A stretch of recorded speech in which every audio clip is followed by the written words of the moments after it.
Good morning to all of you. कैसे हैं आप सभी? उम्मीद करता हूँ आप सभी स्वस्थ हैं, मस्त हैं और अपने एग्ज़ाम की तैयारी करने में व्यस्त हैं। ये हमारे बैच की पहली क्लास है और इस पहली क्लास को लेकर के आप जितने एक्साइटेड हैं, उतना ही एक्साइटेड मैं हूँ, क्योंकि इस बैच के थ्रू या इस जर्नी के थ्रू जो आप और मैं साथ मिलकर तय करेंगे, हम एक ऐसी अप्रोच को डेवलप्ड करेंगे, एक ऐसी थिंकिंग को डेवलप्ड करेंगे जो लैंग्वेज लर्निंग के लिए बहुत ही ज़्यादा इम्पोर्टेंट है। देखिए, इंग्लिश को सीखना बहुत से लोगों के लिए इतना कठिन हो जाता है, इतना कठिन हो जाता है कि लोग 1 साल, 2 साल, 3 साल में भी इससे ज़्यादा भी इन्वेस्ट कर देते हैं, लेकिन उसके बाद भी नहीं सीख पाते। क्यों? क्योंकि लैंग्वेज बेस्ड सब्जेक्ट जो होते हैं, उनको सीखने का तरीका, उनको सीखने की अप्रोच डिफरेंट होती है, अलग होती है दूसरे सब्जेक्ट के मुकाबले। जैसे हम बात करते हैं मैथमेटिक्स की, तो हम मैथमेटिक्स को पढ़ते हैं फॉर्मूलाज के थ्रू, कंसेप्ट के थ्रू या और कुछ बेसिक ट्रिक्स वगैरह होती है उनके थ्रू। लेकिन जब हम बात करते हैं लैंग्वेज लर्निंग की और उस लैंग्वेज लर्निंग में जब हम बात करते हैं इंग्लिश की, तो इंग्लिश को सीखना कठिन इसलिए हो जाता है क्योंकि हम इसको सीखते हैं एक्चुअली में दूसरे सब्जेक्ट की तरह, कि जैसे हमने मैथ को सीखा है हम वैसे ही इसको सीख लेंगे। तो वहीं से जब हम रटना शुरू करते हैं, rule number 1, rule number 2, rule number 3, जब हम रूल के पीछे भागते हैं ना, तो कहीं ना कहीं जो हमारे कॉमन सेंस्ड बेड डेवलपमेंट होता है लैंग्वेज को लेकर, कि लैंग्वेज के साथ कैसे इंटरेक्ट करना है, वो सारी चीजें कहीं ना कहीं पीछे रह जाती है। और इसका खामियाजा, इसका नुकसान भुगतना पड़ता है जब आप रीडिंग कॉम्प्रिहेंशन सेक्शन में जाते हैं, जब आप PQRS सोल्व करते हैं, या जब आप PPC यानी PQRS, पैसेज और क्लोक्स टेस्ट, जब आप इन तीनों को बनाते हैं या इन तीनों के क्वेश्चंस को सोल्व करते हैं, तब आपको सबसे ज़्यादा प्रॉब्लम आती है। वो इसलिए क्योंकि आपने लैंग्वेज को, इंग्लिश लैंग्वेज को रूल के थ्रू सीखा है। देखिए, लैंग्वेज लर्निंग इजी तब होती है जब आप लैंग्वेज को उसके तरीके से सीखते हो। अच्छा, जब हम बात करते हैं अदर सब्जेक्ट्स की, जैसे मान लीजिए आपका रीजनिंग हुआ, मैथमेटिक्स हुआ, या आपके और सब्जेक्ट्स हुए, कंप्यूटर, या जो भी आपके एग्जाम में आते हैं, जब आप उनको सीखते हो तो वो आपके लाइफ से रिलेटेड बहुत कम होते हैं। लेकिन लैंग्वेज जो सीखी जाती है वो लाइफ के लिए सीखी जाती है, लाइफ लॉन्ग यूज करने के लिए सीखी जाती है। आपकी जो लाइफ में चीज़ें हो रही हैं, आप उनको रिलेट करके उस लैंग्वेज में सीख सकते हो।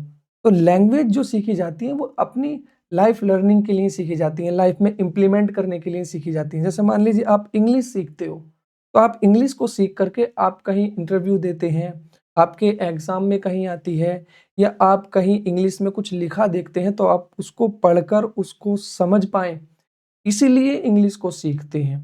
तो एक्चुअल में इंग्लिश को सीखना कैसे है?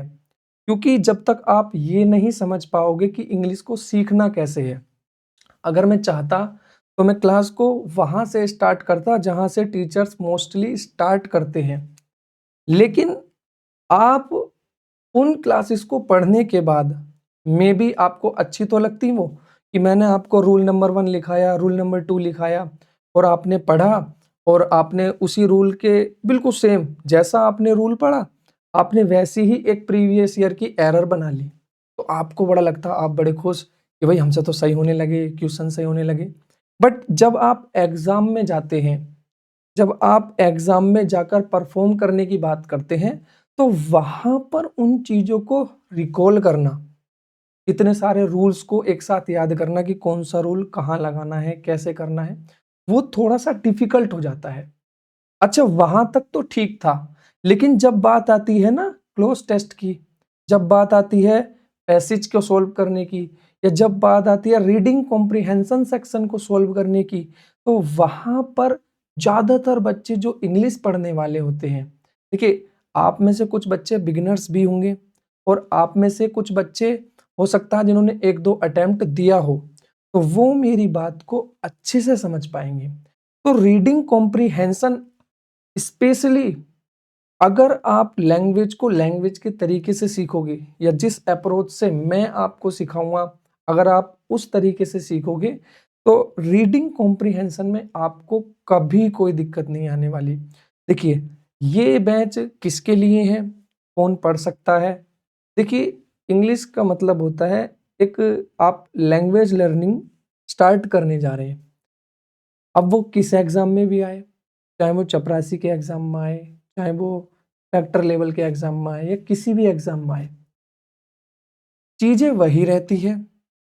सवाल पूछने के तरीके बदल जाते हैं, पैटर्न बदल जाते हैं, बट इंग्लिश इंग्लिश ही रहती है। यहाँ पता क्या चलता है, यूट्यूब की दुनिया में चलता है प्री वाला बैच, मेंस बैच, और उसके लिए स्पेशल बैच। देखिए इंग्लिश मतलब इंग्लिश, कंप्लीट इंग्लिश, और यहाँ आपको कंप्लीट इंग्लिश ही मिलने वाली है। यहाँ आपको ग्रामर भी पढ़ाई जाएगी, आपको वोकैबुलरी भी मिलेगी, और आपको स्पेशली रीडिंग कॉम्प्रिहेंशन को स्पेशली फोकस्ड करके सिखाया जाएगा। तो आइए शुरुआत करते हैं अपनी पहली क्लास की। तो the very first question of this class is कि एक्चुअल में लैंग्वेज क्या है। आज से हमने लैंग्वेज लर्निंग को स्टार्ट किया है। अब हमें सबसे पहली चीज जो क्लियर होनी चाहिए वो ये है कि लैंग्वेज क्या होती है, व्हाट इज लैंग्वेज। अच्छा, लैंग्वेज को समझने से पहले हम ये समझेंगे कि एक्चुअल में जो हम सीखने जा रहे हैं इंग्लिश लैंग्वेज, ये हमारे लिए हमारे एग्जाम में कितनी इंपॉर्टेंट बन जाती है। क्योंकि बिना इसको सीखे, बिना इसको समझे, हो सकता है आप सिलेक्शन तो ले ले, आप हो सकता है मे बी आप जीके या जीएस वगैरह में थोड़ा ज़्यादा स्कोर कर ले, रीजनिंग में थोड़ा ज़्यादा स्कोर कर लें, मैथमेटिक्स में थोड़ा ज़्यादा स्कोर कर लें, बट जब बात आती है ना, जब आप काम करोगे अपने ऑफिस में, वहाँ पर चीज़ें आपको सारी इंग्लिश में ही मिलने वाली हैं। तो वहाँ की चीज़ों को ध्यान में रखते हुए लैंग्वेज को लैंग्वेज के तरीके से सीखना है। तो उसके लिए हमें समझना पड़ेगा कि लैंग्वेज क्या होती है। तो the very first question of this class is what is language. Language क्या होती है? तो language is the most effective means of communication through which we express our feelings, emotions and ideas. समझ में नहीं आया होगा, आइए मैं आपको समझाता हूँ कि जो लैंग्वेजेस होती हैं वो एक मीन्स होती हैं कम्युनिकेशन का, यानी बातचीत करने का एक जरिया होती है, जिसके द्वारा हम अपनी फीलिंग्स को, अपने इमोशंस को, अपने आइडियाज को शेयर करते हैं, कम्युनिकेट करते हैं, एक दूसरे से बताते हैं।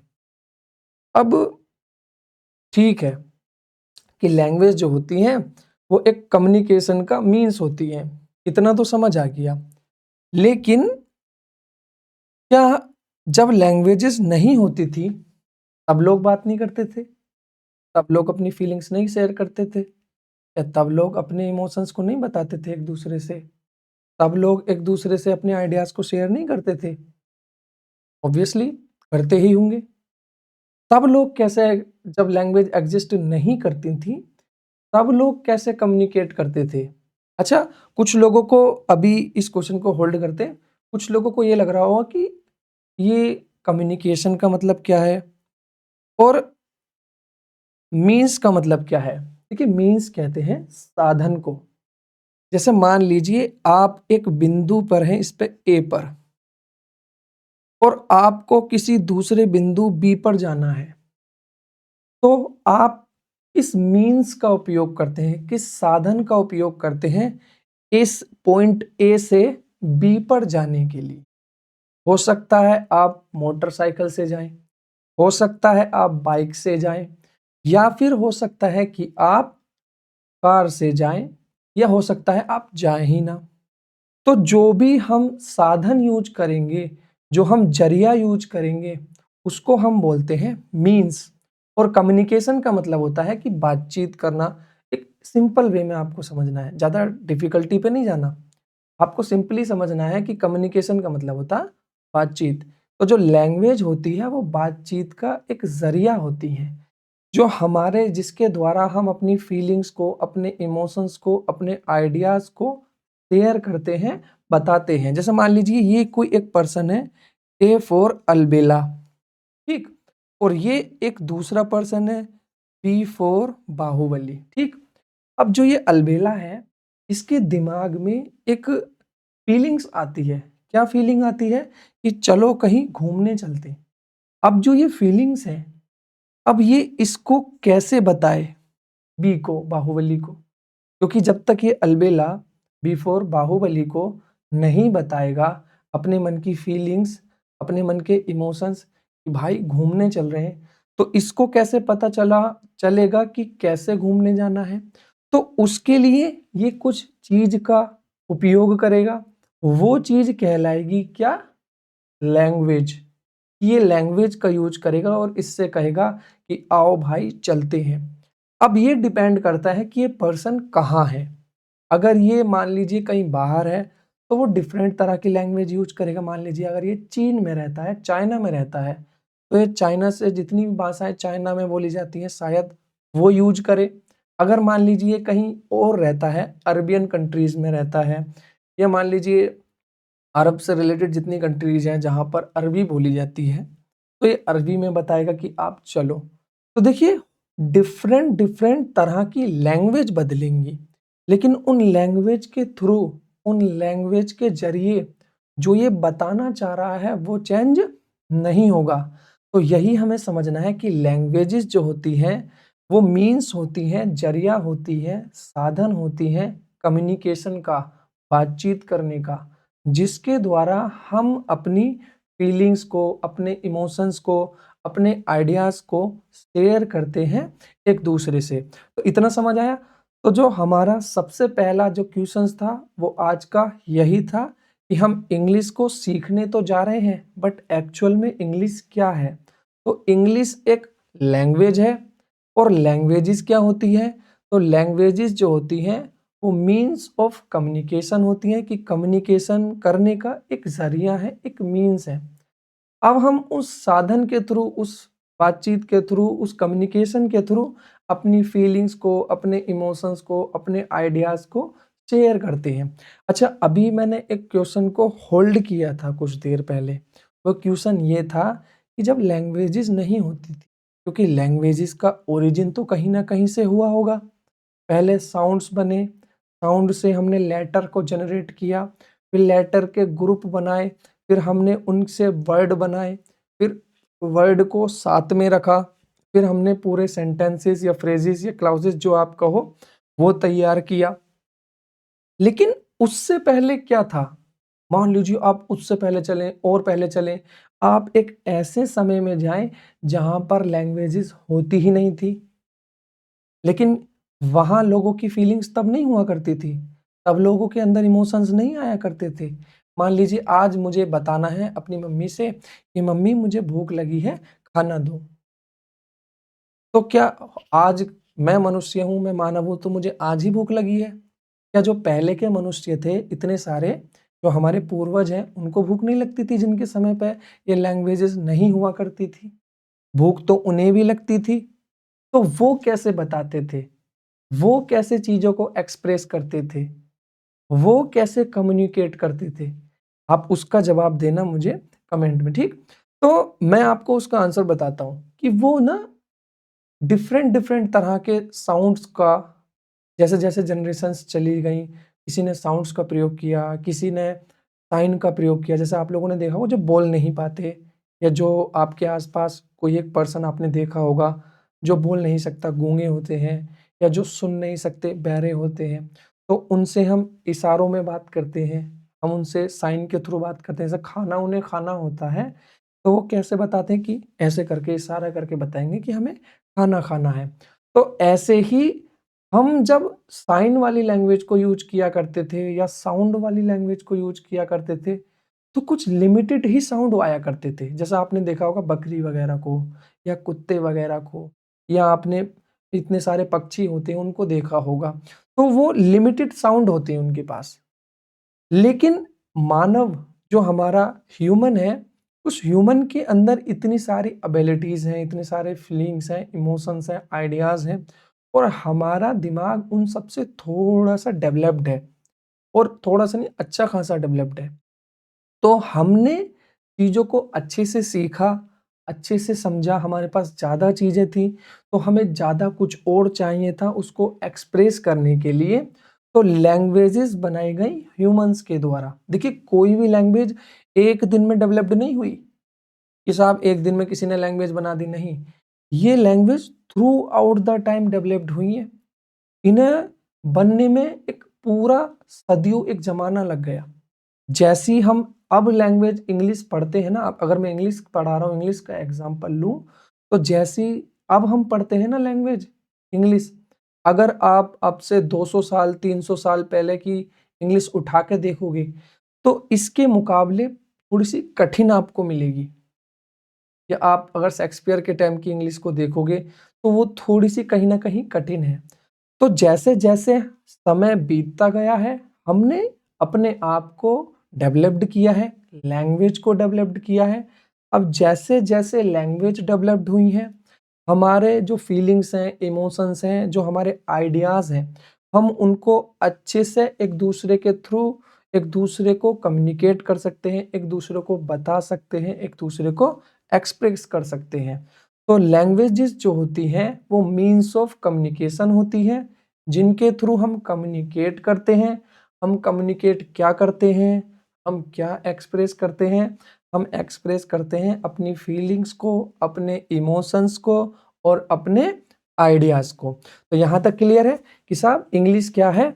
अगर आपसे कोई पूछे व्हाट इज इंग्लिश, तो इंग्लिश इज अ लैंग्वेज। इतना समझ आया।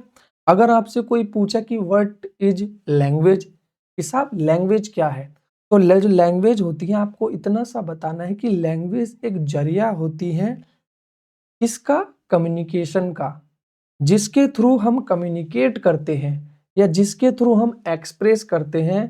क्या एक्सप्रेस करते हैं, किस चीज़ का कम्युनिकेट करते हैं, अपनी फीलिंग्स का, अपने इमोशंस का, अपने आइडियाज़ का। इतना समझ आया। नेक्स्ट आगे बढ़ते हैं। अब देखिए, जो हमारा एग्ज़ाम है, या जब हम लैंग्वेज को सीखने की बात करते हैं, जब हम लैंग्वेज को समझने की बात करते हैं, या जब हम बात करते हैं अपने एग्ज़ाम रिलेटेड कंटेंट की, तो एक लैंग्वेज को सीखने के लिए और अपने एग्ज़ाम के कंटेंट को समझने के लिए और अपने एग्ज़ाम में 100% स्कोर करने के लिए, इंग्लिश के अंदर आपको जो सबसे पहली चीज़ सीखनी होती है, वो होती है ग्रामर। देखिए, किसी भी लैंग्वेज की ग्रामर बहुत इम्पोर्टेंट रोल प्ले करती है उस लैंग्वेज को सीखने में, क्योंकि आपको जितने अच्छे से लैंग्वेज की ग्रामर आती होगी, आप अपने एग्ज़ाम के अंदर उतना अच्छा स्कोर कर पाएंगे। मैं ये नहीं कह रहा कि आप लैंग्वेज को, अगर किसी लैंग्वेज को बोलना चाहते हो, तो आपको मस्ट है कि आप 100% ग्रामर सीखो। नहीं, हम हिंदी लैंग्वेज बोलते हैं, या मैं अपने आप को ही लूँ, मैं हिंदी लैंग्वेज में आपसे बात कर रहा हूँ। अभी जो मैं आपको बोल के समझा रहा हूँ वो हिंदी लैंग्वेज है। मैं जो अपनी फीलिंग्स को, अपने इमोशंस को, अपने आइडियाज़ को, अपनी नॉलेज को आपके साथ शेयर कर रहा हूँ, वो उस मीन्स के थ्रू शेयर कर रहा हूँ, वो एक लैंग्वेज है, और वो लैंग्वेज है हिंदी। लेकिन मुझे हिंदी ग्रामर बिल्कुल नहीं आती, लेकिन मैं बोल रहा हूँ अच्छे से। तो वहाँ अगर हम बोलने को साइड में हटाएं, अगर मैं बात करूं जिस एग्जाम में हिंदी आती है, जैसे मान लीजिए यूपी पुलिस के एग्जाम है या यूपी के एग्जाम्स होते हैं, ज्यादातर उनमें हिंदी आती ही है, या आप जीडी वगैरह या जिनमें भी हिंदी आती है, आप हो सकता है कि लैंग्वेज की ग्रामर को अगर नहीं पढ़ेंगे तो आप बहुत बड़ा नुकसान उठा लेंगे। या आप अगर ग्रामर को नहीं पढ़ेंगे, हिंदी की ग्रामर को ही, अगर आपके एग्जाम में हिंदी आती है तो आप कुछ नुकसान 100% उठाएंगे और आप 100% स्कोर नहीं कर सकते। तो अब जब हम बात करेंगे स्कोर करने की, अपने एग्जाम में नंबर लाने की, क्योंकि हमें लैंग्वेज को सीखना तो है ही, साथ साथ हमें अपने एग्जाम में मार्क्स भी लाने हैं। ऐसा ना हो, देखिए लैंग्वेज लर्निंग में थ्रू आउट द लाइफ आदमी इतना प्रोसेस करता चला जाता कि 1 लाइफ 2 लाइफ भी आपकी लग जाए ना, आप तब भी लैंग्वेज को सीखते रहेंगे।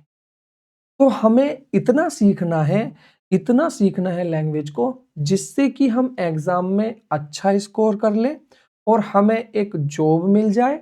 और जब हम ऑफिस में काम करें तो हमें ऑफिस में जो भी चीज, जो लेटर इंग्लिश में टाइप करना हो या जो भी मैटर हमें इंग्लिश में मिले, उसको समझने में हमें कोई भी दिक्कत ना हो। तो उसके लिए आपको जैसा मैं बताऊं वैसा वैसा फॉलो करते चले जाना है। अब देखिए, मैं आपको जो सिखाना जा रहा हूं या जिस अप्रोच के साथ मैं आपको समझाने जा रहा हूं इंग्लिश को, वो आपके लिए क्यों जरूरी है। देखिए, हो सकता है अभी आपको ये थोड़ा सा बोरिंग लगे, हो सकता है अभी आपको चीजें समझ में नहीं आए, हो सकता है आपको ये लगे कि सर तो बस बोल ही रहे हैं, सर तो कुछ लिखा ही नहीं रहे, कुछ रूल ही नहीं बता रहे। मोस्ट ऑफ द जो इंग्लिश के टीचर्स होते हैं ना, इंग्लिश के टीचर्स पता क्या काम करते, 1 घंटे की क्लासेस ली, क्लासेस में आए, लिखना शुरू किया, बोर्ड पे लिख दिया, पूरा बोर्ड भर दिया, 10 मिनट 5 मिनट या जो भी उन्होंने लिखा, तो बच्चे बैठ के उन्हें देख रहे हैं। फिर जब बच्चों को उतारने के लिए उन्होंने बोला, तो फिर टीचर उन्हें बैठ के देख रहा है। थोड़ी देर बाद दोनों एक दूसरे को बैठ के देख रहे हैं, और इन्हीं में बस रूल में, एरर में, और सारी क्लासेस क्या हो जाती हैं, 1 घंटा, सारी क्लासेस का जो 1 घंटे का टाइम है एक एक करके चला जाता है। टीचर को भी पता है कि उसने लिखवा दिया है, तो टीचर इसीलिए अपनी जिम्मेदारी से हट गया कि उसने सारी चीजों को लिखवा दिया है, बच्चा पढ़ लेगा। बच्चे ने ये समझ लिया कि अब तो मैंने लिख ही लिया है, rule number 1, rule number 2, rule number 3। अरे इंग्लिश में इतने सारे रूल हैं, बस 120 हैं, 130 हैं, 140 हैं, बस इन्हीं को याद करना है और इन्हीं से सारी एरर हो जाएंगी, इन्हीं से 100% स्कोर हो जाएगा। तो अगर आप ऐसे माइंड के साथ इंग्लिश को सीखना चाहते हो, तो मैं ये कहूँगा कि आप इंग्लिश को कभी नहीं सीख पाओगे। हो सकता है कि आप अपने एग्जाम में स्कोर कर लो, अपने एग्जाम में अच्छे नंबर ले आओ, एक जॉब भी ले लो, बट इस अप्रोच के साथ आप इंग्लिश की अंडरस्टैंडिंग को डेवलप्ड नहीं कर सकते। आप इंग्लिश को एज अ लैंग्वेज नहीं सीख सकते। अगर आपको इंग्लिश को एज अ लैंग्वेज सीखना है, जिसको आप थ्रू आउट द लाइफ आप यूज कर सकें, आपको ऐसा ना हो कि आपको बस रूल आते हैं, बाकी आपको इंग्लिश में कुछ समझ ही नहीं आता, तो उन सब चीजों से बचने के लिए ना, ये तरीका द बेस्ट तरीका है। क्योंकि जिस तरह से मैं इंग्लिश आपको पढ़ाऊंगा या जिस तरह से आपको यहाँ पर इंग्लिश पढ़ने को मिलेगी, मैं आपको ना के बराबर रूल दूंगा, ना के बराबर। या वो भी मुझे इसलिए देनी पड़ेगी क्योंकि वो बच्चे नाराज हो जाते हैं जिन्हें रूल से पढ़ने की आदत होती है कि सर ने तो कुछ बताया ही नहीं। एवरीथिंग, हर एक चीज इंग्लिश में समझी जा सकती है, हर एक रूल का अपना लॉजिक है। अगर आप उसको समझ लोगे तो आपको कभी भी रूल पढ़ने की जरूरत ही नहीं पड़ेगी। तो देखिए, जैसे कि आप इंग्लिश को सीखने के लिए, समझने के लिए आप यहाँ आए हैं, इस चैनल पे जुड़े हैं, तो उसके लिए मैंने आपको ये सबसे पहले ये बताया था कि इंग्लिश क्या है, इंग्लिश एक लैंग्वेज है और लैंग्वेजेस जो होती हैं वो क्या होती हैं? लैंग्वेजेस होती हैं मीन्स ऑफ कम्युनिकेशन, कि वो एक माध्यम होती हैं, एक जरिया होती हैं कम्युनिकेशन का, या फिर it is a means of expression of ideas, feelings, emotions and many other things.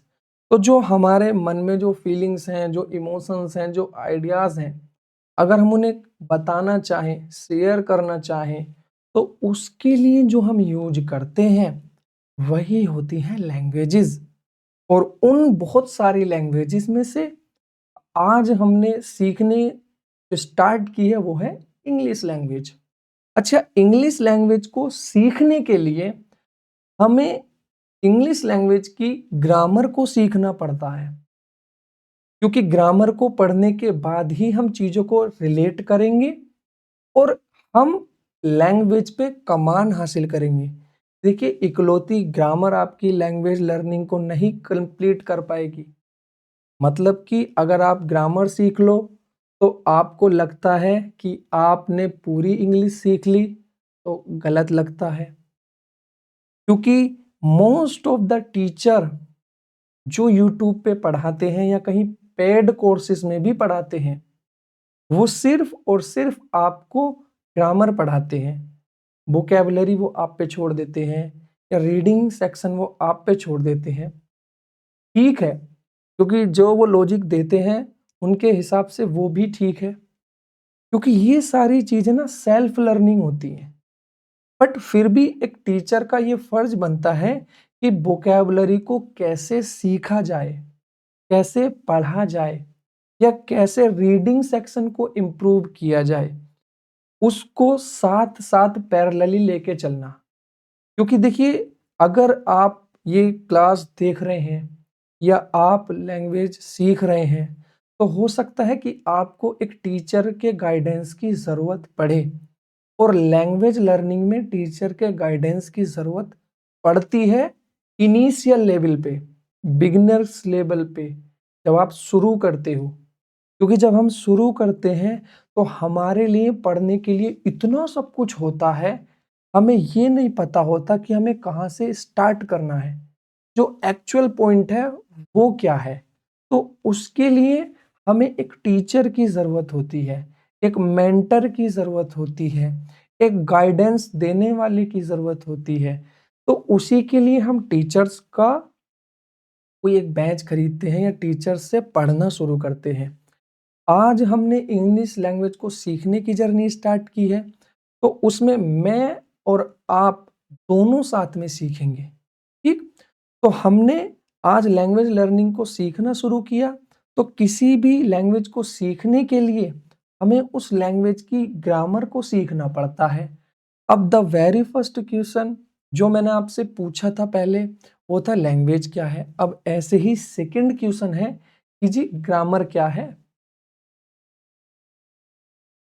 पढ़ेंगे तो हम इसे ज़रूर, पर उससे पहले हमें ये भी तो पता होना चाहिए कि एक्चुअल में ग्रामर है क्या। तो देखिए, जो ग्रामर होती है, the grammar of a language is primarily the study of the forms of words and their relationship to each other. कि जो ग्रामर होती है किसी भी लैंग्वेजेस की, वो प्राइमरली जो प्राइमरली होती है वो स्टडी होती है जो forms of words and their relationship to each other. कि मान लीजिए जो वर्ड्स यूज किए हैं आपने लैंग्वेज में, जैसे आप देखिए, मैं आपको समझाता हूँ सेंटेंस के थ्रू। देखिए, जैसे इतने सारे सेंटेंसेस आगे लिखे हैं। जैसे मैंने लिखा है, I like to play with bat sand on the beach. उसके बाद दूसरा सेंटेंस लिखा है, I went to Delhi last year. अब देखिए, जो ग्रामर होती है वो प्राइमरली स्टडी होती है किस चीज का, जो ये फॉर्म्स ऑफ वर्ड्स हैं और उनके रिलेशनशिप हैं एक दूसरे के साथ। या फिर आप ऐसे कह लीजिए कि जो ग्रामर होती है वो डिक्टेट करती है correct uses of a language, कि एक लैंग्वेज को कैसे बोलना है, कैसे लिखना है, कैसे पढ़ना है, ये सारी चीजें जो हमें बताती है उसको क्या बोलते हैं हम? ग्रामर। तो आप इस तरीके से भी कह सकते हो कि जो हमारी ग्रामर होती है वो ये डिक्टेट करती है, वो ये बताती है कि लैंग्वेज को कैसे सही से लिखना है, कैसे सही से बोलना है और कैसे हमें उसको पढ़ना है। कितना समझ आया? लेकिन वो एक डिफरेंट क्वेश्चन बन जाता है। हमें सिर्फ अभी इतना समझना था कि जो ग्रामर होती है वो क्या होती है। तो ग्रामर प्राइमरली स्टडी होती है, हमें उसमें पढ़ना होता है। किस चीज़ के बारे में? हमें पढ़ना होता है जो लैंग्वेज में वर्ड्स होते हैं। देखिए, कोई भी लैंग्वेज जो बनती है वो शब्दों से मिलकर बनी होती है। जैसे मैं आपके साथ अपनी फीलिंग्स को, अपने इस नॉलेज को या आपको लैंग्वेज सिखा रहा हूँ, तो उसमें इतने सारे वर्ड्स मैंने आपके सामने बोले। अब वो जो वर्ड्स हैं, उनके जो फॉर्म्स हैं, उनके जो रिलेशन है एक दूसरे के साथ, वो सारा जो हम पढ़ते हैं, वो हम किसके अंदर पढ़ते हैं या किस स्टडी के अंदर पढ़ते हैं? वो हम पढ़ते हैं ग्रामर के अंदर। आप देखिए, सेंटेंस के थ्रू ज़्यादा अच्छा समझ पाएंगे। जैसे मैंने लिखा, I like to play with bat sand on the beach. ठीक। अब ये जो आई है, आई के बाद लाइक ही क्यों लिखा गया? क्योंकि आपने देखा होगा कि लाइक का लाइक्ड भी होता है और लाइकिंग भी होता है और लाइक्स भी होता है। आपने देखो ना। तो डिफरेंट डिफरेंट वर्ड्स की डिफरेंट डिफरेंट फॉर्म्स होती हैं। जैसे फॉर्म्स का मतलब क्या होता है? फॉर्म्स का मतलब क्या समझते हैं? फॉर्म्स का मैं समझ लीजिए रूप, कि अलग अलग तरह के रूप उसके होते हैं। जैसे आपने सोप देखा है, साबुन। तो जो साबुन होती है उसकी अलग अलग फॉर्म होती है। एक साबुन टिकिया की फॉर्म में आता है, कोई साबुन एक डब्बे की फॉर्म में आते हैं जिसको दबाते हैं, लिक्विड की फॉर्म में आते हैं मतलब। तो जो अलग अलग तरह की फॉर्म में एग्जिस्ट करते हैं पर चीज सिमिलर हो, ऐसे ही जो वर्ड्स हैं वो डिफरेंट डिफरेंट तरह की फॉर्म्स होती हैं उनकी। तो जो फॉर्म्स होती हैं उनका एक दूसरे से क्या रिलेशन है, कैसे वो एक दूसरे के साथ रिलेटेड हैं, उन सब की जो स्टडी होती है हम उसको ही क्या बोलते हैं? ग्रामर बोलते हैं। ठीक। अब हम ग्रामर पढ़ते क्यों हैं? Why do we study grammar? कि साहब, ग्रामर को पढ़ना इतना जरूरी क्यों है? हम क्यों पढ़ें ग्रामर को? क्या हम बिना ग्रामर के लैंग्वेज नहीं सीख सकते? क्या हम बिना ग्रामर के हम अपने एग्जाम में अच्छा स्कोर नहीं कर सकते? तो देखिए, अगर हम बात करें सिर्फ सीखने की, तो हम लैंग्वेज के वर्ड को सीख लेंगे, कि लैंग्वेजेस में जो वर्ड यूज होते हैं उनको सीख लेंगे, लेकिन उनकी फॉर्म्स जो करेक्टली यूज होंगी, कैसे वो एक दूसरे से रिलेटेड है, इस चीज को समझने के लिए ग्रामर का पढ़ना मोस्ट इम्पोर्टेंट हो जाता है। तो जो ग्रामर होती है वो हम क्यों पढ़ते हैं? देखिए, आप इस सवाल का जवाब खुद भी दें, खुद से इन सवालों के जवाब देने की कोशिश करें। हो सकता है कि आप अपना लैंग्वेज जो भी आप जानते हो, जैसे मैंने पूछा व्हाट इज लैंग्वेज, लैंग्वेज क्या थी, तो आप अपना जो भी आपको आंसर आता हो आप कमेंट में लिख के बताइए। मैं आपको रिप्लाई करूंगा, आपको बताऊंगा, या हो सकता है मुझे आपसे कुछ सीखने को मिले। या व्हाट इज ग्रामर, ग्रामर क्या है, आप अब तक क्या समझते थे, आप उसको लिख सकते हैं। तो जो भी आपसे मैं क्वेश्चंस पूछा करूं, आप उनका एक्सप्लेनेशन करने की कोशिश कीजिएगा खुद से। तो अब मैंने आपसे पूछा था कि why do we study grammar, कि हम ग्रामर क्यों पढ़ें। तो हमें ग्रामर पढ़ने की जरूरत क्यों पड़ती है? We study grammar to find out how to put words together correctly so that the words express our ideas most clearly and effectively।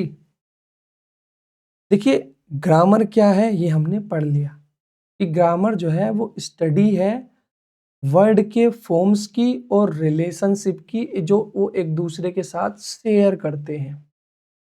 अब हमें ग्रामर पढ़ने की ज़रूरत क्यों पड़ी? Why do we study grammar? कि भाई हम ग्रामर को क्यों पढ़ें? ग्रामर हम पढ़ते हैं इसीलिए कि कैसे वर्ड्स को एक साथ करेक्टली पुट करना है, करेक्टली रखना है एक दूसरे के साथ, जिससे कि हम अपने आइडियाज़ को, अपनी फीलिंग्स को, अपने इमोशंस को क्लियरली और इफ़ेक्टिवली एक्सप्रेस कर सकें, क्लियरली या इफ़ेक्टिवली बता सकें। जैसा कि मैंने आपसे बताया था कि लैंग्वेजेस के थ्रू हम कम्युनिकेट करते हैं अपनी फीलिंग्स को, अपने इमोशंस को, अपनी एक्सपीरियंसेस को शेयर करते हैं। तो अगर हम उनको क्लियरली और इफ़ेक्टिवली शेयर करना चाहते हैं, तो उसके लिए हमें जो वर्ड्स हैं, उनका करेक्ट यूज सीखना पड़ेगा कि कौन सा वर्ड कहाँ यूज होना है। जैसे आप यहाँ देखिए, देखिए यही जो आपके लेफ्ट हैंड साइड ये इस साइड लिखे हैं और जो इस साइड लिखे हैं, सेंटेंसेस सेम है। आप स्क्रीन पे देखिए, जो यहाँ लिखा है I like to play with wet sand on the beach, अब यही सेंटेंस लिखा है play like I on with to sand beach the wet. अब यहाँ वर्ड को हमने एक साथ तो रखा है, लेकिन यहाँ पर हम जो एक्सप्रेस करना चाह रहे हैं, जो बताना चाह रहे हैं, वो क्लियरली बता ही नहीं पा रहे। जैसे आप नीचे देखिए, to went last Delhi I year, जब आप इसको पढ़ रहे हो तो आप ये बताएं आपको कुछ समझ में आ रहा है? नहीं। क्यों? क्योंकि इसमें जो वर्ड्स हैं वो एक दूसरे के साथ ग्रुप में लिखे तो गए हैं, लेकिन ये इनका कोई मीनिंग ही नहीं है, इनसे कोई क्लियरली कोई आइडिया एक्सप्रेस ही नहीं हो रहा। तो अब उस चीज को ठीक करने के लिए कि लैंग्वेजेस में जो वर्ड हम यूज करते हैं, जो हम सेंटेंसेस में वर्ड यूज करते हैं, उनको कैसे यूज करना है, कौन से वर्ड को पहले लिखना है, किसको बाद में लिखना है, किसको किसके साथ लिखना है, किसको किस फॉर्म में लिखना है। अगर कोई हम पास्ट की बात कर रहे हैं तो उसके लिए कौन सी फॉर्म आएगी, अगर हम फ्यूचर की बात कर रहे हैं तो उसके लिए कौन सी फॉर्म आएगी। इन सारी चीजों को ही सीखने के लिए हम ग्रामर पढ़ते हैं। इतना समझ में आया कि ग्रामर हम पढ़ते हैं इसीलिए कि हम एक लैंग्वेज को सही से कैसे बोलना है, कैसे उसको सही से लिखना है, कैसे उस लिखी हुई लैंग्वेज को ठीक समझना है और दूसरे को समझाना है, उसके लिए ही हम ग्रामर को पढ़ते हैं। तो जो ग्रामर होती है वो हमें ये सिखाती है कि कैसे वर्ड्स को हम एक साथ रखें, क्या उनका सीक्वेंस होना चाहिए, क्या उनकी फॉर्म्स होनी चाहिए। ये सारी चीज मिल करके जो हम पढ़ते हैं वो सारी ग्रामर के अंदर आती हैं। इतना समझ आया? देखिए, चीजें आप ना लैंग्वेज लर्निंग को ना एक इफेक्टिव वे में लेके चलना, क्योंकि अगर आप लैंग्वेज लर्निंग को ठीक से नहीं लेके चलोगे ना तो लैंग्वेज सीखना पता 8वां अजूबा हो जाता है लोगों के लिए। जो देखिए ज़्यादातर बच्चे जो ग्रामीण क्षेत्र से बच्चे आते हैं, जो यूपी बोर्ड से या अन्य किसी बोर्ड से जो हिंदी माध्यम से है, हालांकि मैंने देखा है कि सीबीएसई बोर्ड में भी यही हाल है। अभी मैंने पिछले साल एक एकेडमी ज्वाइन की थी, तो वो था तो यूपी बोर्ड ही, बट वहाँ बच्चे इंग्लिश मीडियम, सारी बुक्स वगैरह इंग्लिश में ही थी। तो इंग्लिश मीडियम में जो छात्र पढ़ रहे हैं ना, उनका भी ये हाल है कि उनसे अभी इंग्लिश रीडिंग तक नहीं आती। अब इंग्लिश रीडिंग के नाम पे भी वो अगर जो 2 4 5 बच्चे पढ़ लेते हैं, तो सिर्फ और सिर्फ वो पढ़ ही पाते हैं। उनकी बुक्स में क्या लिखा है उन्हें खुद ही नहीं पता। कब लिखना है, क्या लिखना है, कैसे आंसर को लिखना है, कैसे क्वेश्चंस को लिखना है, उनको कुछ पता ही नहीं है। देखिए, इसमें कहीं न कमी हमारे एजुकेशन सिस्टम की भी है, क्योंकि लैंग्वेज लर्निंग को ना हम सिर्फ ट्रांसलेशन समझ लेते हैं, क्योंकि 10th और 12th में सबसे लास्ट में ट्रांसलेशन ही आती है ना, 5 नंबर की जितने की भी। तो हमें लगता है कि ट्रांसलेशन हिंदी से इंग्लिश, इंग्लिश से हिंदी करना ही इंग्लिश है, या हमने अगर ये ट्रांसलेशन सीख ली तो हमने इंग्लिश सीख ली। ऐसा नहीं है। ट्रांसलेशन एक अलग चीज़ है और लैंग्वेज यानी इंग्लिश को सीखना एक अलग चीज़ है। इंग्लिश को इंग्लिश के तरीके से ही सीखा जा सकता है। देखिए, हम वापस अपने टॉपिक पे आते हैं। मैंने आपको ये इसीलिए बताया कि मोस्ट ऑफ द स्टूडेंट्स हमेशा स्ट्रगल करते हैं इंग्लिश को सीखने के लिए, क्योंकि उनकी अप्रोच गलत होती है। वो सीखना शुरू तो करते हैं, उनके मेंटर्स उनको सिखाते तो हैं, लेकिन उनकी अप्रोच गलत होने के लिए वो 1 महीना, 2 महीना, 3 महीना, 4 महीना या हद से हद 1 साल सीखने के बाद ना छोड़ देते हैं। क्यों? क्योंकि उन्होंने लैंग्वेज को सीखना स्टार्ट तो किया था, लेकिन एक ऐसे वे में जो लंबे समय तक नहीं चल पाएगा। लैंग्वेज अब जब आप सीखते हो ना, तो आप टुकड़ों-टुकड़ों में चीज़ें पढ़ोगे, लेकिन लैंग्वेज ना धीरे-धीरे, धीरे-धीरे इकट्ठी होके ना एक पूरा होल, एक पार्ट बनती, एक पूरा पूरा टोटल बनती है, और वो टोटल बनता है छोटे-छोटे पार्ट्स से। ऐसे ही जब हम बात करते हैं लैंग्वेज लर्निंग की, तो जो लैंग्वेज लर्निंग होती है, वो एक ऐसी चीज़ है जो आपके लिए हमेशा बाधा बनने वाली है। कभी आप लैंग्वेज में वोकैब भूलोगे, कभी आप ग्रामर के रूल भूलोगे, या जब आप पढ़ोगे पैसेज वगैरह को या पीक्यूआरएस वगैरह को, अभी मैं आपको एक आर्टिकल्स दे दूँ पढ़ने के लिए, तो हो सकता है आप उसको समझ भी ना पाओ। हाल ये होता है कि अगर हम हिंदी मीडियम के छात्र हैं और अगर हम इंग्लिश में क्वेश्चंस देख लें, तो हमारे समझ में ही नहीं आता, और हम तैयारी कर रहे हैं सीजीएल की या अन्य एग्ज़ाम की जिसमें इंग्लिश आती है। अच्छा, सीपीओ में सेक्शनल अब हो गया कि मैथ के लिए अलग टाइम या उसके लिए अलग टाइम, और सीपीओ में सबसे ज़्यादा रोल इंग्लिश का होता है। कभी सीजीएल और जब मेंस हुआ करता था, जब क्वेश्चंस ज़्यादा आया करते थे, अब तो कम आते हैं, तब उस समय इंग्लिश एक अच्छा खासा मेजर रोल प्ले करती थी। लेकिन इंग्लिश को सीखना आसान तभी है जब आप इसको एक आसान तरीके से सीखते हो। तो देखिए, इन सब बातों को यहीं रोक के मैं आपसे ये बता रहा हूँ कि अगर आप एक्चुअल में इंग्लिश को सीखना चाहते हो, समझना चाहते हो कि आपको कोई रूल याद ना करना पड़े, कुछ रटना ना पड़े, सिर्फ आप एक, जैसे आपने हिंदी लैंग्वेज को सीख लिया, ऐसे ही एक ईज़ी वे में आप इसको सीख पाओ, तो सिर्फ यही तरीका है जो आपको एक अच्छा लैंग्वेज लर्नर बना सकता है। वो तरीका यहीं से होके जाता है। वरना आप, हो सकता है आप ये चैनल फ़ॉलो ना करें, किसी और से पढ़ें। आप 1 साल पढ़ लीजिए, 2 साल पढ़ लीजिए, आप 3 साल पढ़ लीजिए। आप वहाँ पर टाइम वेस्ट करके आपको फिर भी पढ़ना इसी तरीके से है। क्योंकि जब हम शुरू में तैयारी शुरू करते हैं, हम ना रिजिड हो जाते हैं, भई हम तो ऐसे ही सीखेंगे। हम दूसरे के तरीकों को अडॉप्ट नहीं करना चाहते। तो आप जाइए, आप कहीं से भी सीखिए। जब आप थोड़ा बहुत समय वेस्ट कर देंगे ना, जब आपको लगेगा कि यार अब तो मुझसे पैसेज तो बन ही नहीं रहे, या पीक्यूआरएस मेरे समझ में नहीं आते, सीक्वेंस मैच नहीं हो पाता, या मैं क्लोज टेस्ट में अटक जाता हूँ।